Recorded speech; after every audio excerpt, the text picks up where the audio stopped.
अस्सलाम वालेकुम नाजरीन यूनान में एक बहरी जहाज डूबा है जिसमें 700 मुसाफिर थे, जिनमें से 80 के करीब की लाशें निकाली जा चुकी हैं और पता ये चलता है कि ज्यादातर लोग पाकिस्तानी थे।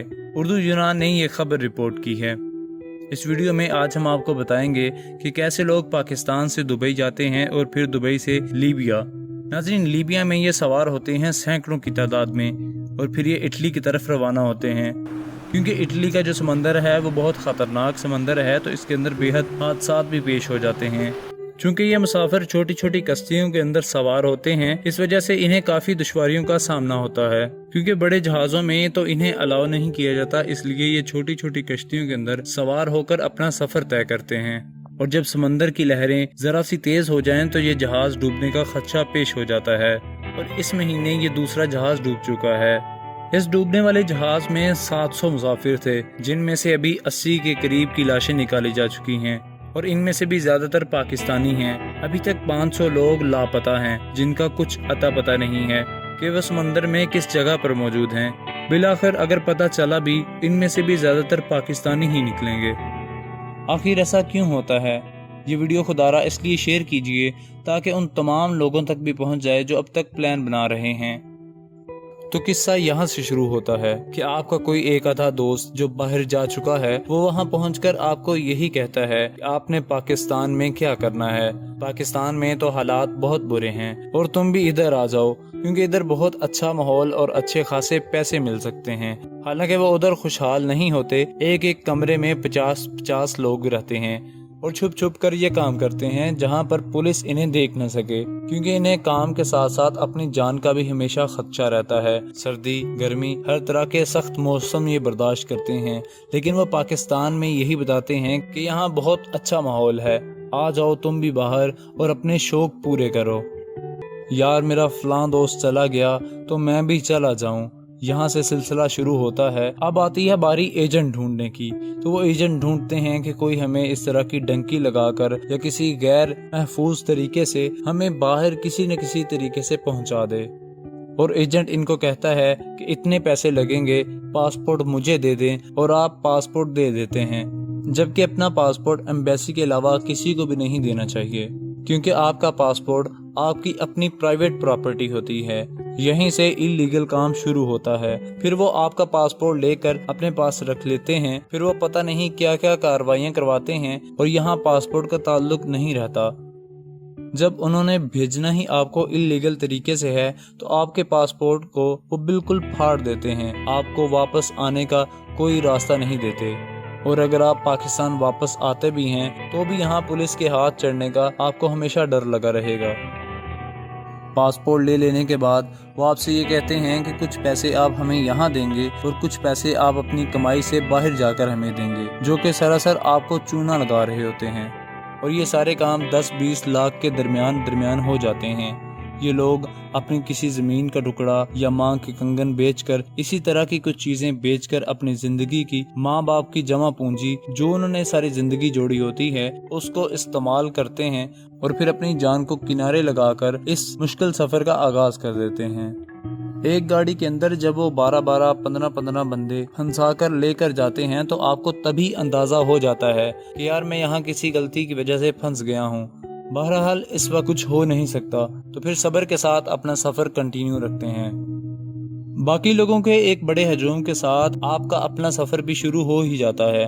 जब आगे आगे बढ़ते हैं और आगे ग्रुप्स में आप जब शामिल होते हैं, तब आपको अंदाजा होता है कि सिर्फ पाकिस्तानी नहीं, वहाँ पर आपको अफगानी भी मिलते हैं, बंगाली भी मिलते हैं और इंडिया से आए हुए लोग भी मिलते हैं। वो सारे मिलाकर आपको क्या करते हैं, वो सबको मिलाकर कुछ ग्रुप्स बनाते हैं जिनकी डंकियां लगवानी होती हैं। कुछ जगहों पर वो गाड़ियों का सफर होता है और रात के अंधेरे के अंदर ये तमाम तवील सफर तय करते हैं। और फिर आपको वो समंदरी सफर तय करवाते हैं और कहीं जंगलात होते हैं, कहीं वीरान इलाकों के जरिए आपको पैदल सफर करवाया जाता है। इस पैदल सफर की मुद्दत तकरीबन 2 से 3 हफ्ते भी हो जाती है। स्मोली जैसे बंद के साथ आपको सिर्फ एक पानी की बोतल दी जाती है। स्मोली में चंद एक चीजें और एक पानी की बोतल के साथ आखिर एक इंसान का कब तक गुजारा हो सकता है। इसी तरह जब रास्ते में चलते चलते किसी एक इंसान को चोट लग जाए या कोई गहरा जख्म लग जाए तो बजाय इसके कि वो सारा हजूम इसको अपने साथ लेके जाए, वो उसको पकड़कर मार देते हैं, क्योंकि वो अब इस हजूम के साथ चलने के काबिल नहीं रहता। या अगर आप होश में रहते हुए थोड़े बीमार होते हैं फिर भी आपका हजूम आपको छोड़कर आगे रवाना हो जाता है। और इस तरह के खौफनाक जंगलात और वीराने के अंदर जानवर ही आपको खा सकते हैं, क्योंकि खुराक और सहारा ना होने के बायस आपकी हालत सिर्फ एक मरीगल इंसान जैसी हो जाती है, जिसको बाद में चील, कौवे और जंगलात के मुख्तलिफ जंगली जानवर आपको खा सकते हैं। फिर जो गाड़ियों में सफ़र करते हैं उन्होंने बॉर्डर्स क्रॉस करने होते हैं और इन बॉर्डर्स पर मुख्तलिफ मुल्कों की फ़ौज भी खड़ी मिल सकती है, जो कि आपको बिना सोचे समझे फायर मार सकते हैं। या आप फौज के हाथों से अगर बच भी जाते हैं तो कुछ ऐसे खौफनाक इलाके और लोग भी वहां आपको दिखाई देते हैं जो दहशतगर्दनुमा होते हैं, जिनके हाथों पे चढ़ने के बाद आपके जिस्म के ऊपर जो तशद्दुद किया जाता है वो सिर्फ वही बता सकते हैं जो उनके हाथ में आए हों। और फिर वीडियो कॉल की जाती है आपके घर वालों को कि हमें इतने पैसे भेजे जाएं, वरना आपके अजीज को कत्ल भी कर सकते हैं। हत्ता कि आपके घर वालों को यहाँ तक धमकी लगाई जाती है कि आपकी लाश भी तब भेजेंगे जब आप पैसे भिजवाएंगे, तो आपकी जान के इवज सौदा चल रहा होता है। और अगर आप वहाँ पर फंस गए तो भी आपकी मौत है। अगर आप आगे निकल गए तो फिर क्या होता है कि आपको जब समंदरी सफ़र करवाया जाता है तो ये सफ़र छुप के होता है, जो कि छोटी कश्तियों के अंदर करवाते हैं।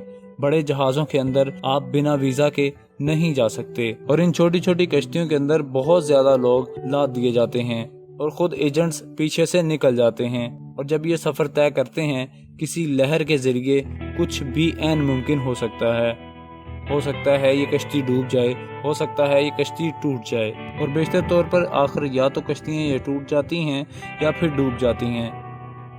और फिर आपके माँ बाप जो ये सोच रहे होते हैं कि अब मेरा बेटा परदेश में पहुंच गया होगा, लेकिन इन्हें नहीं पता कि अब वो मौत की आगोश में सो चुका है।